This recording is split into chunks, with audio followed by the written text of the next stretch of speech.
The Rockefellers are one of the most powerful families in modern America. From controlling 90% of oil supplies in the country, to funding Germany in eugenics programs, to quietly steering global finance through Chase Bank and elite networks like the Trilateral Commission, they have exerted their influence in the world for over a century. I believe the power to make money is a gift of God. I have ways of making money that you know nothing of. The Rockefellers transformed America, helping build many of the institutions that defined the United States. While other families fade away, the Rockefellers continue to thrive. As a result, they have become America's most formidable dynasty.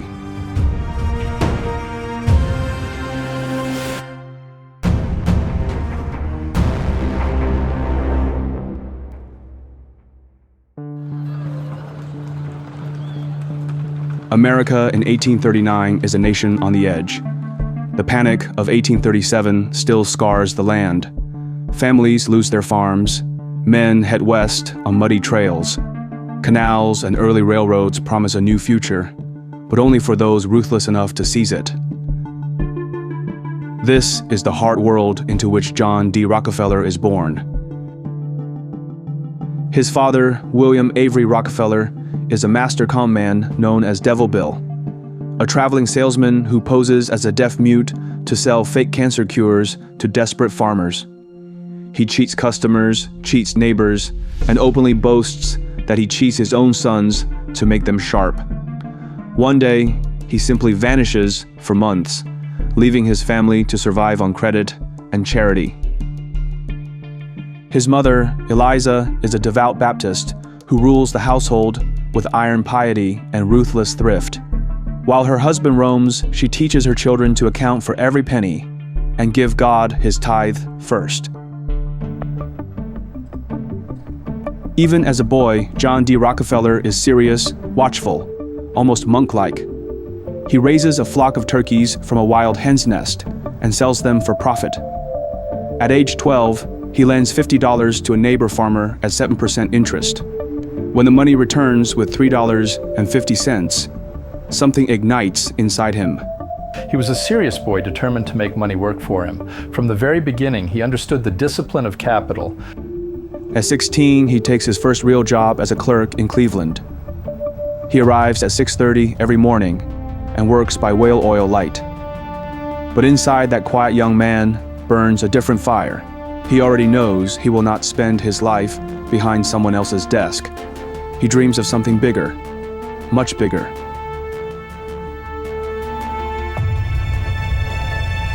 In 1859, Cleveland is a booming frontier city on Lake Erie.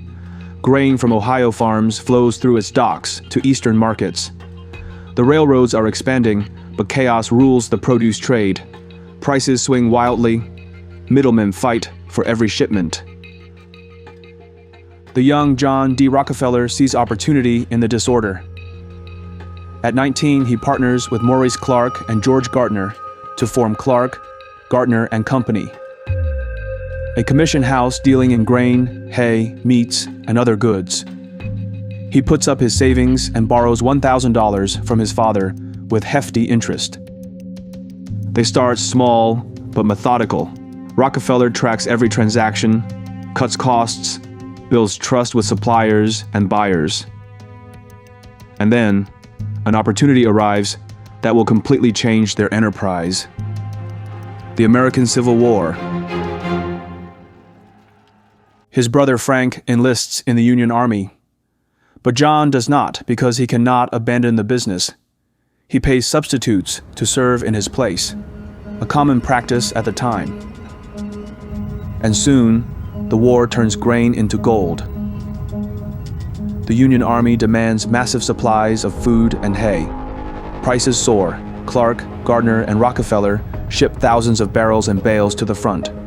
Profits explode, from $4,400 in their first year to $17,000 in the second, then far higher. Rockefeller was a methodical young man, already obsessed with the precision and profit.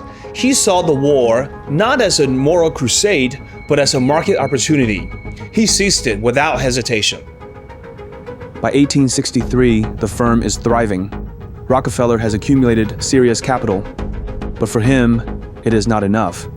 He needs to find something bigger. And soon, he will make a discovery that changes everything.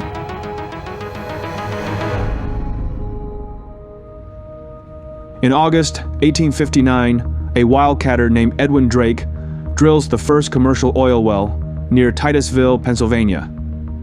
At 69 feet, black crude surges up. The Pennsylvania oil rush explodes. Speculators flood the region. Production surges from nothing to thousands of barrels a day. Prices crash from $20 a barrel to pennies. Boomtowns spring up overnight. Gamblers risk fortunes on uncertain gushers. John D. Rockefeller watches from Cleveland. His grain commission business thrives during the war, but he hungers for something steadier, larger, more controllable. He sees the oil fields as a gold rush gone mad, wasteful, unpredictable, destructive. Refining, however, is different. Crude arrives by barrel. It can be processed into kerosene for lamps, replacing expensive whale oil. Rockefeller believes the real money lies not in drilling, but in controlling the refinery, turning raw chaos into a uniform, reliable product. Whoever could control the refining process could very well have the whole industry. In 1863, he acts. Rockefeller partners with chemists Samuel Andrews and Maurice Clark.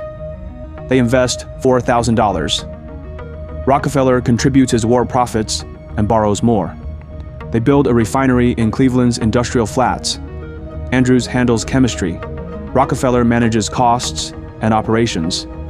They produce high-quality kerosene at scale. The operation expands rapidly. Stills boiling crude, barrels painted blue for branding, waste minimized, byproducts sold. But the competition grows too fierce. Prices crash. Rivals multiply. Rockefeller needs an edge, something permanent. Soon he will find it, and the entire industry will bend to his will.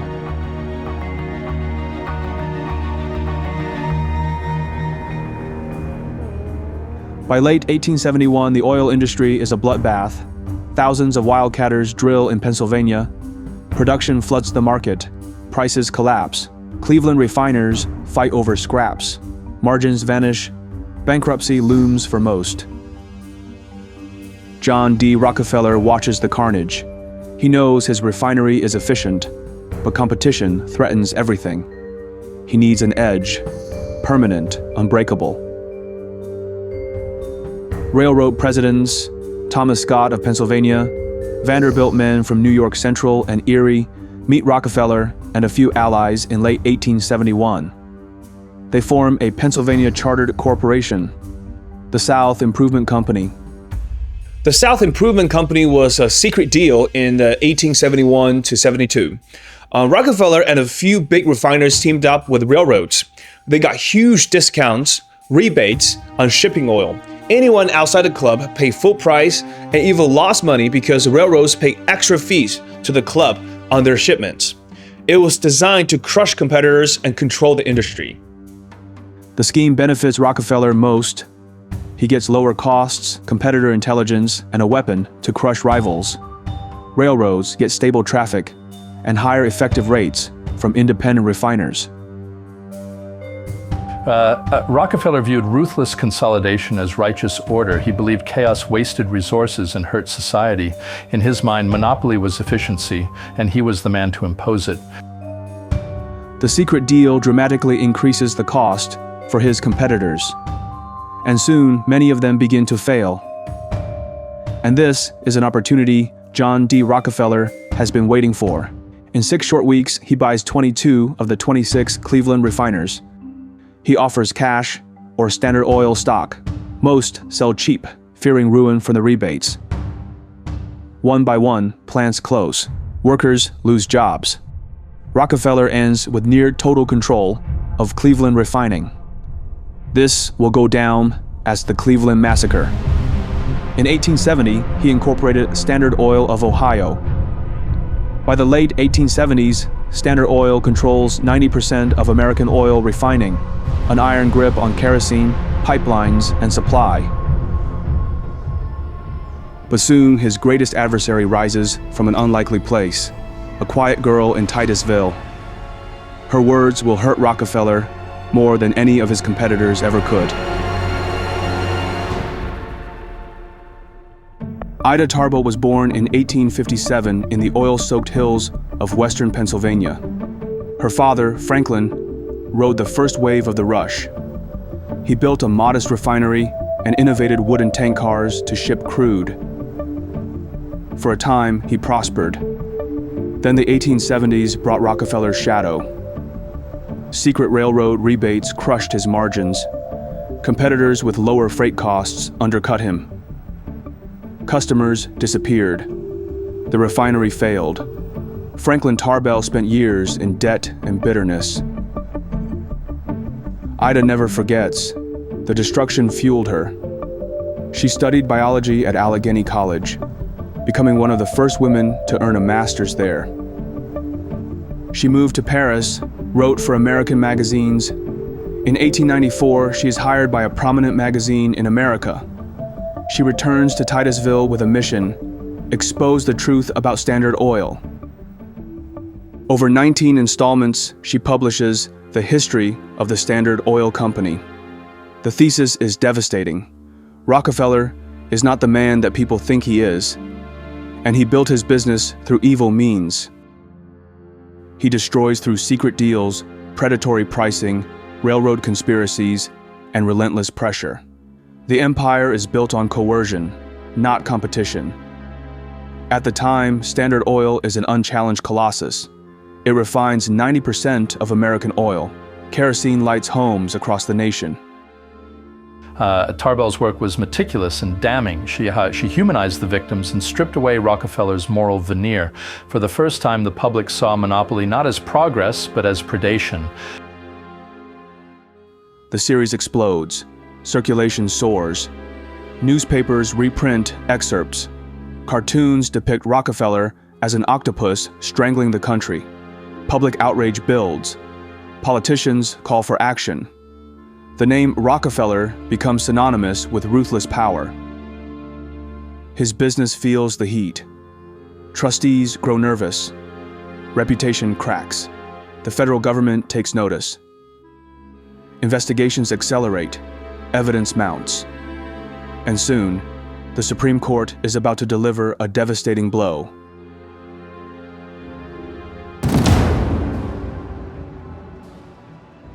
By the 1880s, America is industrializing at breakneck speed. Railroads, steel, and oil create vast fortunes. But the public grows restless. Small businesses die, workers suffer. Monopolies, called trusts, squeeze competition and raise prices. Theodore Roosevelt rides the wave. He promises to bust the trusts and restore fair play. The Sherman Antitrust Act of 1890 becomes law. Enforcement is weak at first, but sentiment builds. John D. Rockefeller's Standard Oil is the most hated symbol. In 1882, he perfects the trust structure.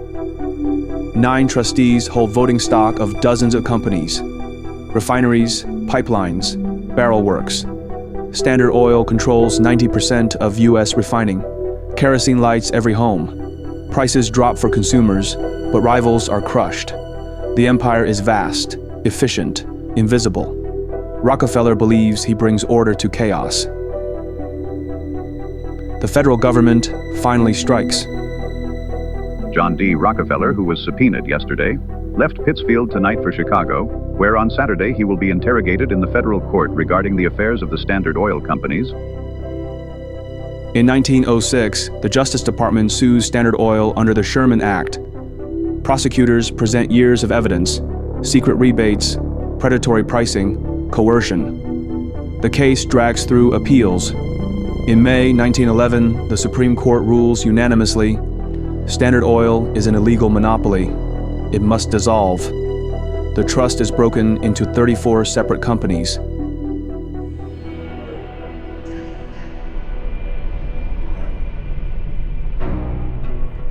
Shareholders, including Rockefeller, receive stock in each new company. Standard of New Jersey, Standard of New York, Standard of California, and others soar in value. His personal fortune triples overnight. By 1913, he becomes the world's first billionaire. By 1913, Forbes declares him the richest man alive. The antitrust victory ironically makes him richer than ever. The breakup did not ruin Rockefeller, it made him wealthier. Each successor company was leaner, more focused, and far more profitable than a bloated trust had been. Now that he is rich beyond imagination, Rockefeller turns to the future. He must protect this fortune for generations. And there is one man he trusts to safeguard the family's wealth and reputation. And that man is his own son. Researching families like the Rockefellers for years, I kept finding the same patterns repeating. I had to write them down in a book. That became Old Money Secrets. Every principle, every structure, documented, digital, hardcover, audiobook, all at this link in the description. Consider it the companion to everything you're watching. John D. Rockefeller Jr. was born January 29, 1874, at Forest Hill, the family's Cleveland estate. He grew up in a world of rigid moral discipline and quiet wealth. His father demanded perfect order. Daily Bible study, modest allowances tied to chores, no alcohol, no extravagance. The children kept ledgers from childhood. Junior is the only surviving son after Alice dies young. He is serious, reserved, and anxious. Education for him was strict and sheltered. He attended the Browning School in New York, then Brown University in 1893. He led the YMCA, taught Sunday school, and avoided parties. Junior was a dutiful boy molded by his father's will. He lived to please, to prove himself worthy of the name. The weight of legacy pressed on him from the cradle. Junior idolizes his father. He wants nothing more than to make Senior proud. Every report card, every chore, every tithe is measured against that goal. He joins the office at 26 Broadway after graduation, filing, copying, learning from the bottom. He marries Abby Aldrich in 1901, a match that brings culture and political connections.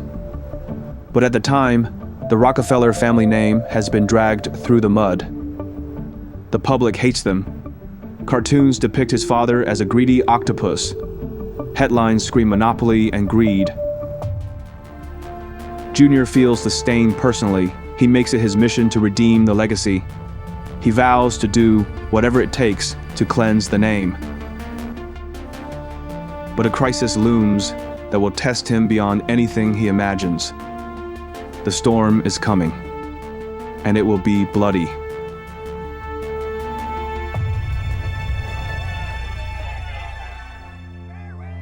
In September 1913, 9,000 coal miners strike Colorado Fuel and Iron, a company that 40% owned by Rockefeller interests. They demand union recognition, better wages, safer conditions. But the company evicts families from company towns. Strikers build tent colonies. The Ludlow tent colony houses 1,200 people, mostly Greek, Italian, Slavic immigrants. Tensions rise, and something is about to break. National Guard troops and the company guards attack the Ludlow tent colony. Machine guns rake the tents for hours. Strikers fight back. As night falls, guards soak tents in kerosene and set them ablaze. Women and children hide in pits dug beneath tents. Smoke and fire trap them. 21 die, 11 children. 2 women suffocate in the death pit. The massacre brands the Rockefeller family murderers. For Rockefeller Jr., he realizes that he must approach this matter differently than his father would, or this crisis may forever damage their reputation. Instead of staying quiet and avoid the spotlight like his father suggested, he hires public relations experts. He travels to Colorado. He walks through the mines. He meets striking families. He listens. He dances with the miners' wives at company events. He introduces the Rockefeller Plan, elected employee committees, improved safety, welfare programs, schools. The plan becomes a model for modern corporate public relations. Ludlow was Junior's crucible. His response invented the modern art of corporate crisis management and set the template for the rest of the billionaire dynasties and companies. The episode changes him forever, and he is about to completely transform the Rockefellers' name forever.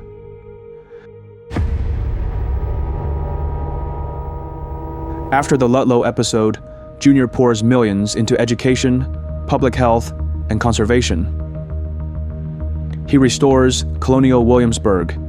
He funds universities and medical research. In 1928, Junior leases 3 blocks from Columbia University for a new Metropolitan Opera House. If erected, it will symbolize the Rockefellers' influence over New York like none other, and restores their reputation. But before the construction could even start, a catastrophe happens. The crash of 1929 was like a perfect storm in which all of these improbable things came together at the wrong time in the wrong way. The 1929 crash destroys the plan for the Metropolitan Opera. So here's what happened. Junior originally planned to build a beautiful new home for the Metropolitan Opera on that primed Manhattan land. The Great Depression hit in 1929, so banks collapsed, millions lost everything, and the whole country was suffering. And the Met suddenly couldn't afford to go ahead with the move. But Rockefeller Jr. refuses to quit. He reimagines it as a commercial complex, a city within a city to create jobs and revive Midtown. He personally guarantees loans. He invests over $250 million. Construction begins in 1931. The complex employs thousands during the darkest economic hour. Excavation work will be started tomorrow in the remainder of the north block of Rockefeller Center from the east wall of the Radio City Music Hall to 5th Avenue between 50th and 51st Streets. Rockefeller Center was Junior's triumph of redemption. It proved private wealth could serve the public good in crisis. It transformed a tainted name into a symbol of urban vision, resilience, and cultural aspiration, a city within a city that gave hope when America needed it most. The center stands as proof of redemption. The Rockefellers' legacy changes forever.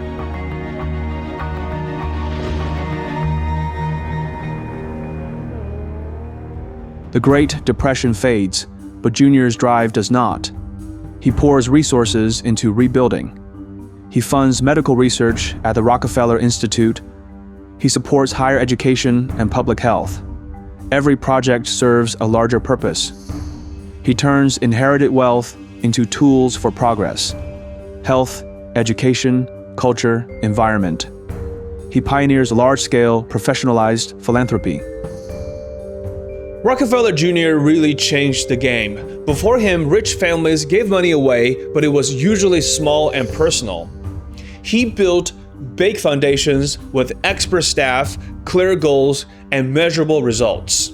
He made philanthropy strategic and not just generous. That model, the Rockefeller model, is how big foundations still work today. But for them, philanthropy is also a powerful branding tool. At the same time, the family maintains vast commercial interests: Chase Manhattan Bank, oil holdings, real estate. Philanthropy burnishes the public image, while the commercial side quietly grows the fortune. The name Rockefeller becomes synonymous with enlightened stewardship, even as profits continue to flow from the industries that built the empire. The family's reach is enormous. Their foundations control billions. Their influence shapes culture, science, and international affairs. But the same institutions that fund progress also fund darker experiments, and someday it will all be exposed.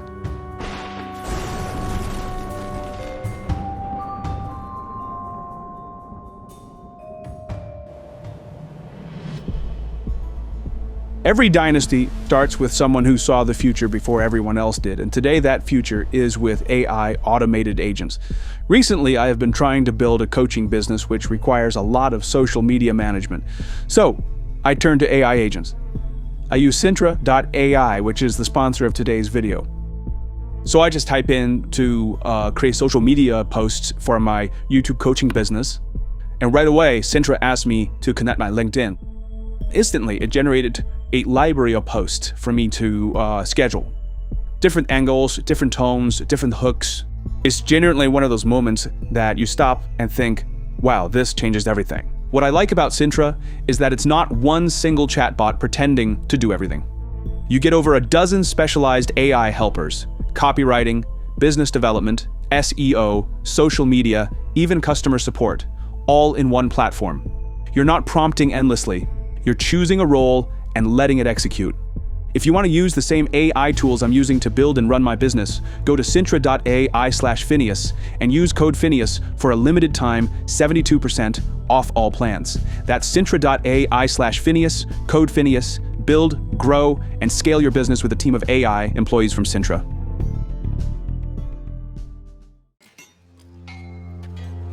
The 1930s plunged the world into darkness. The Great Depression cripples nations. Unemployment soars. In Europe, fascism spreads.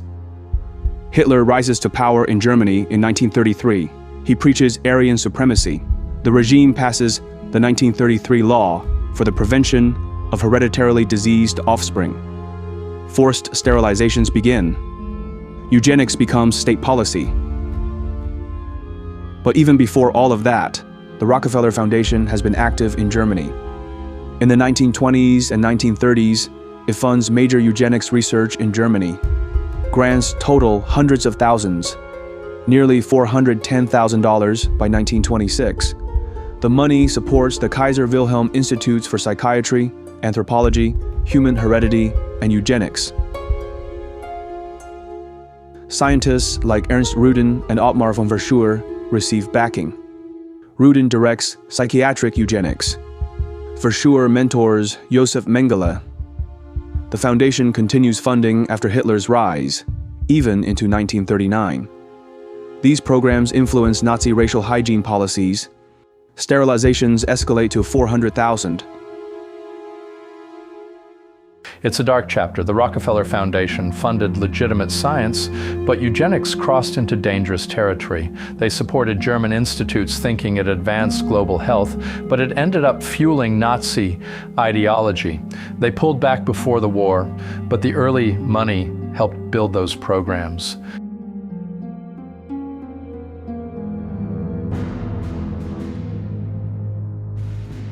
But it doesn't stop there. Standard Oil successors partner with IG Farben, the German conglomerate.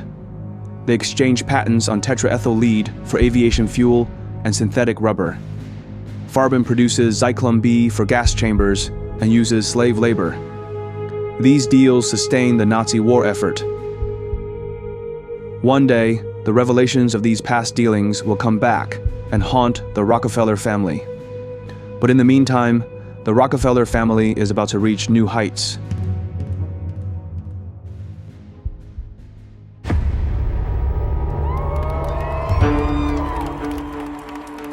World War II ends in 1945. Europe lies in ruins. The Cold War begins. The United States emerges as superpower. The Rockefeller Foundation stands at the center of Reconstruction. It manages billions in assets. It funds global health, education, and agriculture.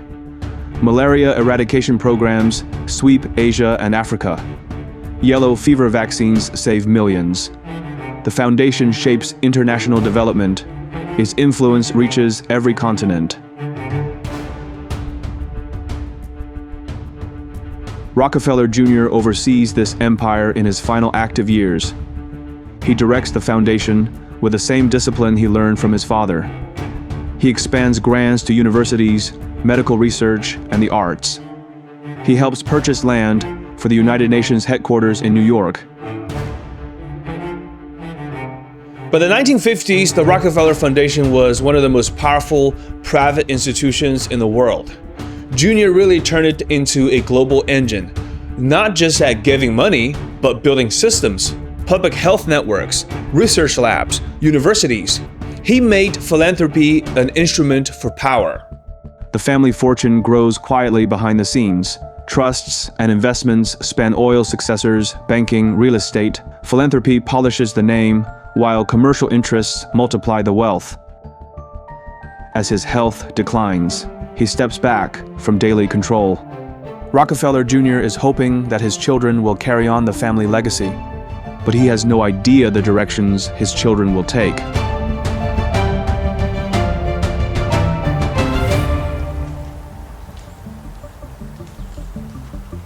In the 1950s, John D. Rockefeller Jr. and Abby Aldrich raised 6 children. 5 sons survived to adulthood. They are John III, Nelson, Laurance, Winthrop, and David. The boys grow up in a gilded but austere world. Pocantico Hills is their kingdom. Vast lawns, guarded gates, multiple mansions. The family culture is strict Baptist discipline, daily Bible study, chores before play, tiny allowances tied to work, no extravagance, no alcohol. The environment is intense. They attend elite schools: Browning, Loomis, Deerfield, Harvard, Princeton. Each boy feels the shadow of his grandfather's fortune and his father's redemption mission. Junior raised them with a real sense of duty. He wanted them to carry the family name forward with integrity. The boys got a mix of strict moral training and exposure to the world, elite schools, travel, early responsibility, but the pressure was enormous. They knew they were supposed to be stewards, not just heirs. The sons grow into very different men, working in various industries. But none of them is as ambitious as this one particular son, Nelson Rockefeller.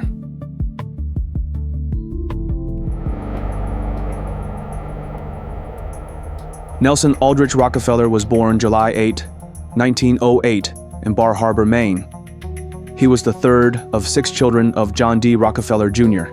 From the start, he stood out. He grew up in a world of immense privilege and discipline. As a young boy, Nelson always dreamed of one day becoming the President of the United States. And he knows, with the power of his family name, it may actually happen for him. Nelson was different from the start. He had a rocky relationship with his father. His brothers were quieter, more dutiful. Nelson had this irrepressible charm and drive. He always wanted to lead. He went to Dartmouth College and graduated cum laude in 1930 with economics. In 1940, he joined Roosevelt's administration as coordinator of Inter-American Affairs. He built alliances in Latin America. He served as Assistant Secretary of State for Latin American Affairs. He chaired Eisenhower's Advisory Committee on Government Organization. He became Undersecretary of HEW. And then, in 1958, he finally became the governor of New York. The new year brings a new governor to New York.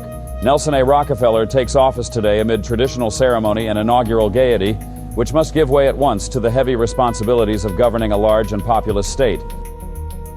If nothing else goes wrong, he will run for the presidency next and have a real shot at becoming the most powerful man in America. But little does he know, a crisis is about to erupt and puts his plan in jeopardy.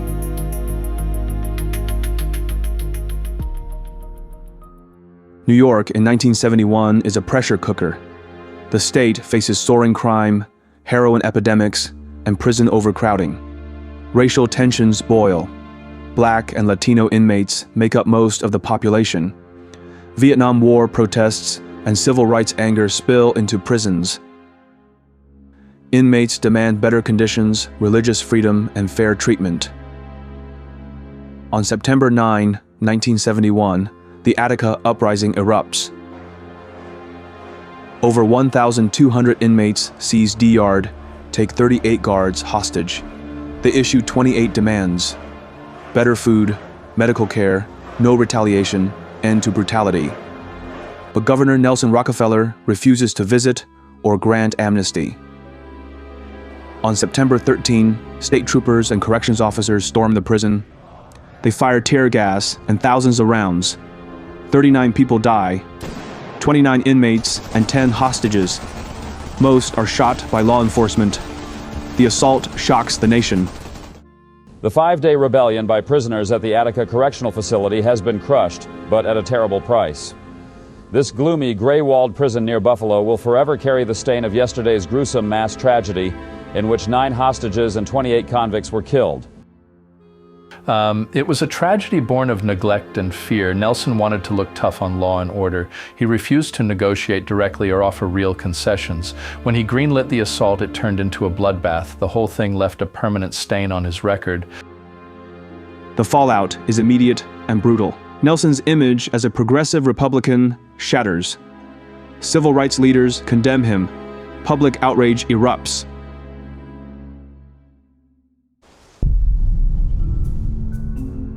After Attica, Nelson Rockefeller fights to salvage his image. He doubles down on progressive reforms. He expands the State University of New York. He builds mental health facilities. He pushes environmental protection. He champions urban renewal. As governor, he transforms New York. Massive infrastructure, education expansion, welfare programs. He positions himself as a liberal Republican.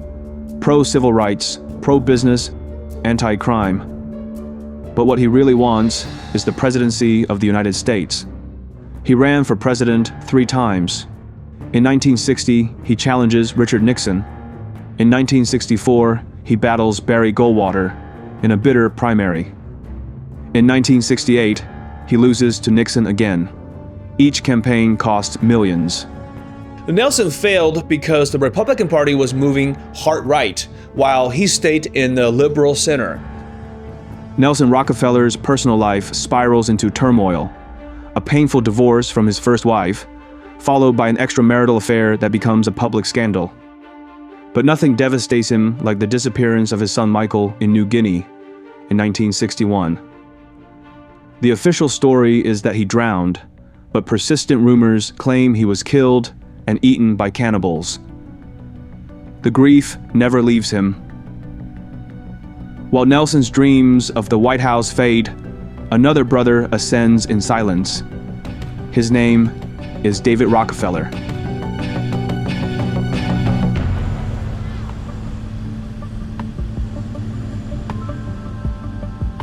David Rockefeller was born June 12, 1915 in New York City. He is the youngest of John D. Rockefeller Jr.'s children. From the start, he stood apart. Unlike Nelson Rockefeller, David was quiet, methodical, intensely curious. He collected stamps, studied bugs, and read voraciously. He attended the progressive Lincoln School. David was the quiet one, serious, disciplined, almost scholarly. Unlike Nelson's charisma or Winthrop's rebellion, David was methodical and private. He had a real intellectual curiosity and a calm confidence. His father saw him as the most reliable, the one who would protect the fortune long term. He never sought the spotlight, but he never shied from responsibility either. David excelled at Harvard, graduated cum laude in 1936. He studied at the London School of Economics and earned a PhD in economics from the University of Chicago in 1940. During World War II, he joined military intelligence, working on Latin America.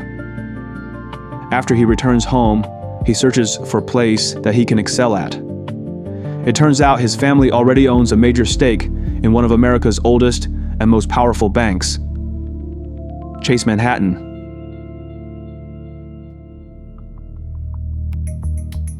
Chase Manhattan Bank was the go-to bank for John D. Rockefeller during the early days, and eventually John D. Rockefeller Sr. and his brother William held significant shares via trusts and proxies.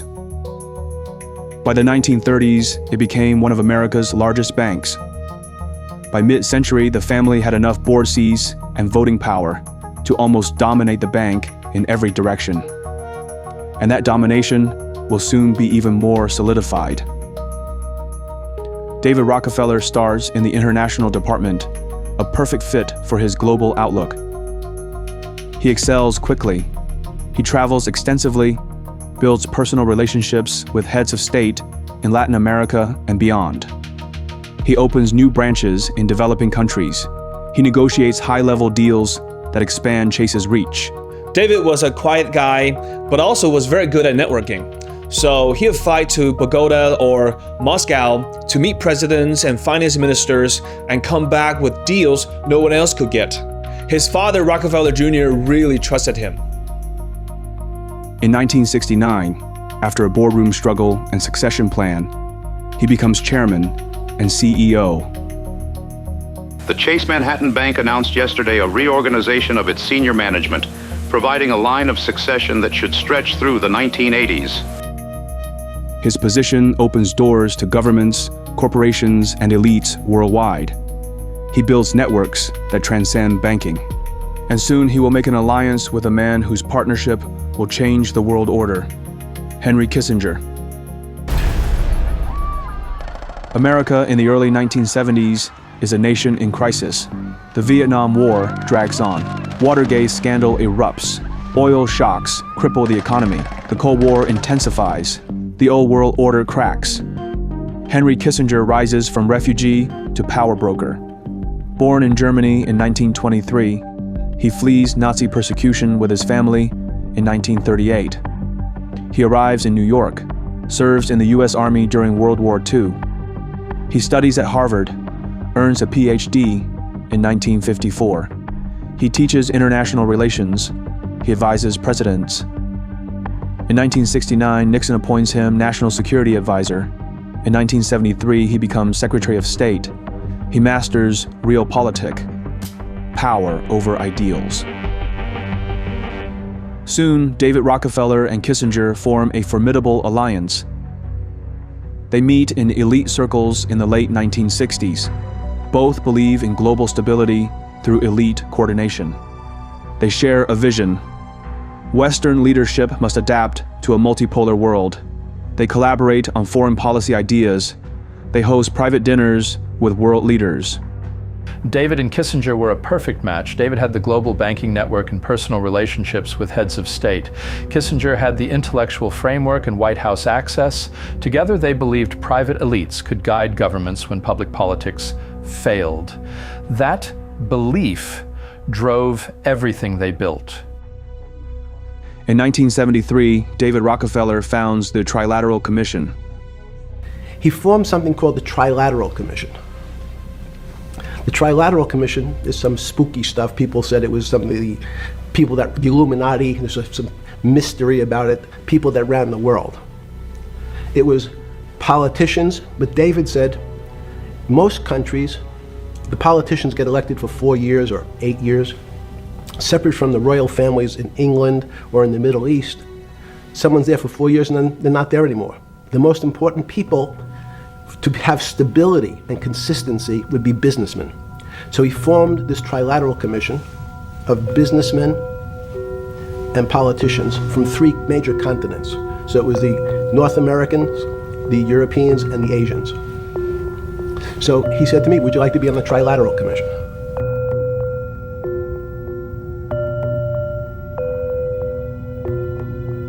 Early members include bankers, CEOs, politicians.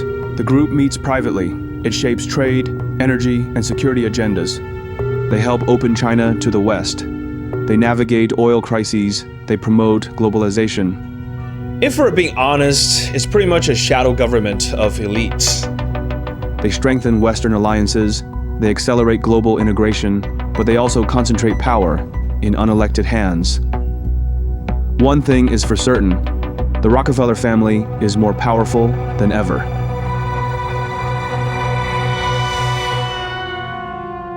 In the 1980s and early 1990s, the Rockefeller family remains a towering force. With tens of billions, the Rockefeller Foundation, Rockefeller Brothers Fund, and others fund global health, education, agriculture, and conservation. Their influence spans continents, shaping policy, universities, NGOs. The family's commercial holdings, oil successors, banking, real estate, quietly multiply the wealth.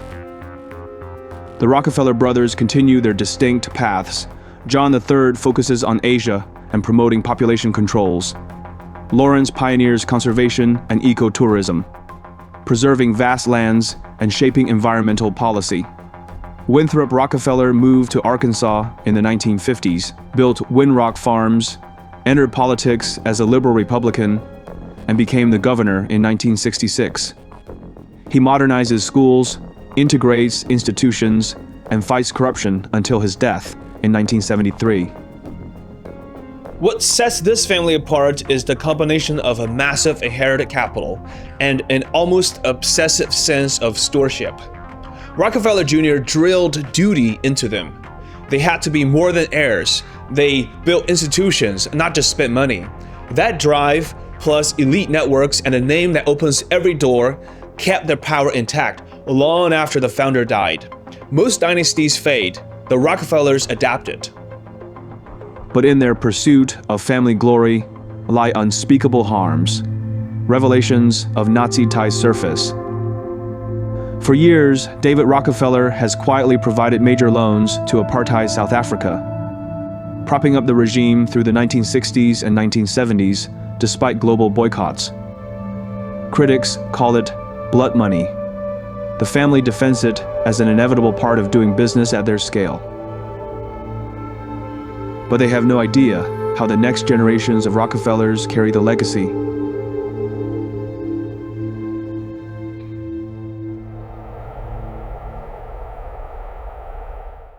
The fourth generation grows up in the shadow of immense wealth and expectation. They are more decentralized, less business-minded. Many embrace progressive politics, environmentalism, feminism, and social justice. Some change names, seek privacy, or reject the public spotlight altogether. But one still stands out. J. Rockefeller was born in 1937. He rebelled early.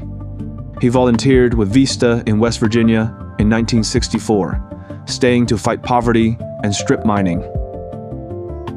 He served in the state legislature, became Secretary of State, and won the governorship as a Democrat in 1976. Our people in West Virginia want, and in fact hunger for, absolute personal honesty and integrity in the governor's office. He served 2 terms. In 1984, he won a U.S. Senate seat, holding it for 30 years. He champions minors' health care, children's insurance, and coal country issues. What makes the Rockefellers endure is the combination of massive capital and a deep sense of stewardship that Jr. instilled. Most dynasties implode from infighting or scandal. The Rockefellers managed to avoid all of that. Even when views diverged, the structure held. Ultimately, what really makes this family go for so many generations is their brilliant trust system. In the 2010s, the Rockefeller family remains one of America's wealthiest dynasties. Their collective net worth hovers around $10 billion, spread across more than 200 descendants. Foundations manage billions more. The Rockefeller Foundation holds $4 to $5 billion in assets, funding global health and climate initiatives. The Rockefeller Brothers Fund oversees $1.2 to $1.4 billion, supporting environmental causes. Family members hold board seats at major institutions like ExxonMobil Successors and Rockefeller Capital Management, which manages $100 billion in assets by mid-decade. Their influence extends to philanthropy, finance, and policy, shaping UN initiatives and sustainable development. The trust system is John D. Rockefeller Sr.'s masterstroke. In 1934, he sets up irrevocable trusts for junior and descendants, skipping generations to avoid estate taxes. The 1952 trusts add layers. Assets flow tax-free. No 40% federal estate tax hit every death. Perpetual dynasty trusts in South Dakota last indefinitely, holding diversified portfolios. Equities, 40 to 50%. Real estate, $2 to $3 billion. Private equity, and energy stakes. Professional managers at the Rockefeller Global Family Office oversee distributions. $50 to $100 million annually per major branch. This structure protects against lawsuits, divorces, and spendthrift heirs. The Rockefeller trusts are brilliant. John Rockefeller Jr. made them irrevocable. Once funded, no changes. Management invests conservatively, growing the pot while providing steady income. It's why the family's still cohesive after 7 generations. David Rockefeller dies on March 20, 2017, at age 101 in his home in Pocantico Hills, New York. David Rockefeller, the world's oldest billionaire, died of heart failure Monday at the age of 101. He was the last grandson of John D. Rockefeller, founder of Standard Oil and America's first billionaire. He underwent 6 heart transplants, a medical feat that extended his life far beyond natural limits. His death marks the end of the last surviving brother from the 3rd generation. He was the last direct link to the brothers who defined the mid-20th century. He lived long enough to see the family's name go from villain to steward, but not long enough to see his family's reputation take another dark turn yet again in the 2020s, especially these days. In 2025, the Rockefeller dynasty remains one of America's most powerful. Family members retain board seats at major institutions and influence UN and sustainable development agendas. The Rockefellers are one of the very few families that survive this long and still hold real influence and wealth. Most dynasties collapse in 3 or 4 generations from infighting or scandal. They didn't because they built perpetual trusts, hired professional managers, and instilled a culture of stewardship. The money didn't just last, it grew and adapted. From a poor child who built the biggest oil company in the world to a dynasty that has shaped U.S. politics, economy, and global institutions for over a century, the Rockefeller family stands as one of America's most formidable dynasties. As someone who's running his own finance company, and honestly, my goal is to someday become one of these people I cover on this channel, to build something generational. This YouTube channel has been one of the most valuable assets alongside my finance business because they fuel each other. The channel has opened doors, and my finance background gives me better stories to tell. And this model isn't really unique to me. It comes down to 3 things: picking the right niche, building evergreen content, and having a reliable production system. I think anyone with the right mindset can do this. So I put together a 6-day quick launch program that shows you how to build a YouTube asset with a quality that people respect and can bring business opportunities. Now, I think most of you are here for the documentaries, and I respect that. But for those of you who are business-minded, I think you're gonna get a lot out of this. It takes effort, but more than that, it takes strategy. So link in the description if you're interested.